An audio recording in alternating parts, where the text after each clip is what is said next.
warahmatullahi wabarakatuh sobat. Pada video kali ini saya jalan-jalannya ke Gunung Padang ya. Dan buat kalian yang pernah ke Gunung Padang pasti pernah melihat ribuan batu ya dengan model yang sama berserakan begitu saja ya. Dan pada kunjungan saya ke Gunung Padang ini alhamdulillah berhasil menggali informasi dari Abah Dadi ya, salah satu pengurus BPCB untuk wilayah Lampung, Banten, DKI Jakarta, dan Jawa Barat. Di sini Abah Dadi menjelaskan bagaimana asal mulanya batu ini terbentuk, walaupun itu hanya sifatnya kemungkinan ya. Dan juga Abah Dadi menjelaskan apa alasannya nenek moyang kita membuat tempat punden berundak ini di atas Gunung Padang. Dan kata Abah Dadi juga, selain tempat wisata sejarah, situs Gunung Padang ini pada malam harinya itu digunakan menjadi wisata religi atau wisata ziarah. Nah, sebelum lanjut ke videonya jangan lupa subscribe, like, dan share ya, supaya saya lebih bersemangat lagi membuat konten-konten menarik dan bermanfaat berikutnya.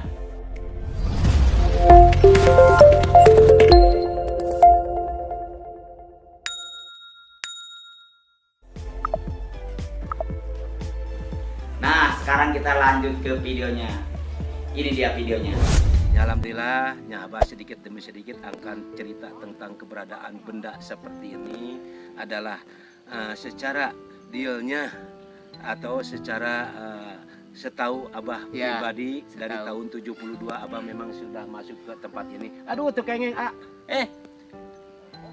ya, ke satu adalah mohon maafnya di sini memang ada larangannya. Dikatakan dulu bila mana itu yang ada batas itu memang kalau benda cagar budaya ini yang satu batu itu akan undang-undang secara dari negara, dari kebudayaan, bila mana rusak atau apapun akan didenda 2,5 miliar dikurung 10 tahun. Nah, jadi itunya jadi tentang benda bersejarah yang ada di Gunung Padang.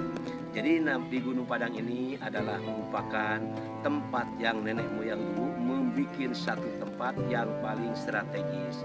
Kenapa yang paling strategis? Jadi di sini teh adalah tempat tidak terlepas dari angka 5. Contohnya undakannya ke sana adalah 5 undak. Ini kita berada di undakan ke-1. Oh, ini ke-1 ini masih ada ke-5 lagi ke atas. Sampai 4 lagi ke atas.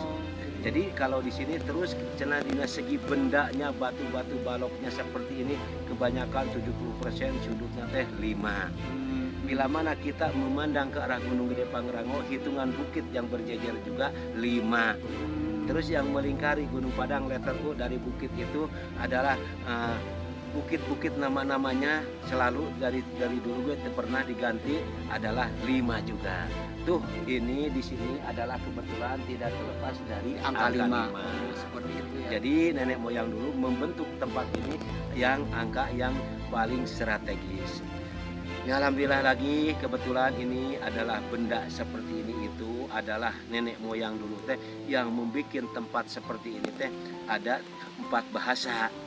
Bahasa ke-1 adalah bila mana ini dibentuknya nenek moyang itu dulu seperti disebut punden berundak. Punden berundak. Jadi kalau punden berundak mah berarti sebelum piramid. Setelah piramid baru candi. Terus cina bahasa di sini ada situs megalitikum. Nah, jadi bahasa tina megalitikum teh mega besar lit batu berarti tina zaman batu besar. Nah, gitunya Prasejarah. Sejarah. Jadi kalau ini batu-batu di sini mah bukan batu besar tapi batu kolum atau disebut batu balok. Batu baloknya tidak batu besar-besar gitu kan, tapi banyak. Jadi kalau megalitikum mah batu besar-besar gitunya, tapi ini mah batu banyak gitu. Batu banyak balok tapi jumlah ribuan ya gitu. Ya kebetulan ini dari batunya juga adalah merupakan sampai sekarang juga tentang ilmuwan seperti profesor dan apapun dia belum bisa memutuskan 100% ya dealnya tentang batuan ini atau yang menata tempat ini. Jadi asalnya dari mana sumbernya batu ini? Nah, jadi sampai sekarang belum pasti 100%. Apakah batu yang ada di Gunung Padang ini adalah batu balok seperti ini dibentuk oleh manusia dulu, material sebelum ditata? Tapi kalau ini mah memang ditata oleh manusia. Karena bentuknya mirip ya, Pak. Ya. Jadi batu ini memang batu ini adalah batu yang mengandung kadar besi 46% yang dinamakan batu andesit piroksin. Sedangkan batu andesit piroksin itu bisa dari 3 jenis. Jenis ke-1 bila mana dulunya tidak dibentuk oleh manusia, Iya. berarti dulu teh ada magma mengenap di perut bumi. Iya. Setelah membeku, retak, setelah retak muncul menjadi keluar menjadi kolum. Iya. Nyata balok teh. Nya bila mana ini batu dibentuk oleh manusia, oh berarti batu gunung. Tapi batu gunung ini teh ada di sekitar wilayah ini, yang dekat dari sini ada yang dinamakan Kampung Empang, Kampung Ciukir. Nah, jadi bisa juga sekarang mah dulu yang secara arkeolog apa itu memutuskan tentang batu ini teh 70% batu tidak dibentuk oleh manusia. Ya, batu alam dari hasil alam. Itu penelitian sementara, Pak. Sementara, tapi sekarang memang ada yang namanya Ciukir dengan Kampung Empang itu adalah ada batu persamaan dengan ini. Oh berarti dulu kalau dibentuk dulu orang-orang dulu berarti ini dibentuknya di Kampung Empang langsung di Kampung Ciukir dibawa ke sini nah gitunya. Nah, kebetulan benda cagar budaya ini dari dulunya memang versinya 2. Jadi sampai sekarang versi ini teh ada 2 versi. Versi ke-1 ada bahasa tema di sini, ada bahasa mengenang, ada bahasa mengenang. Ya, mengenang. Hari bahasa mengenang, so kadang-kadang tempat ini banyak juga orang yang mempergunakan secara meditasi, secara ritual, secara merasakan energi di sini. Nah, jadi sampai sekarang versinya 2 versi. Bahkan kalau diartikan mah ada wisata religi. Yang kebetulan di sini adalah batu tadi kembali lagi namanya batu-batuan yang ada di Gunung Padang ini kebanyakan sudut 5 ya. Ya, jadi kalau di arti-arti dari kata 5 itu adalah semua apapun adalah manusia diciptakan oleh Yang Maha Kuasa juga tidak terlepas dari 5. Bahkan kalau diartikan kepada undang-undang negara 5, undang-undang muslim 5. Kita juga manusia tidak terlepas serba 5. Ini Rukun seperti Islam ya. Kita juga di tubuh kita juga tidak terlepas dari 5 seperti angka ini jari berapa 5. Terus mulut, hidung dan telinga berapa 5 ya. Yang bolongnya juga dari ini leher ke atas juga warna 5. Sampai kita juga meninggal juga kain kapasnya diikatnya berapa 5. Tuh jadi berarti angka 5. Tadi Salat tadi juga 5 waktu, Pak. Ya 5 waktu.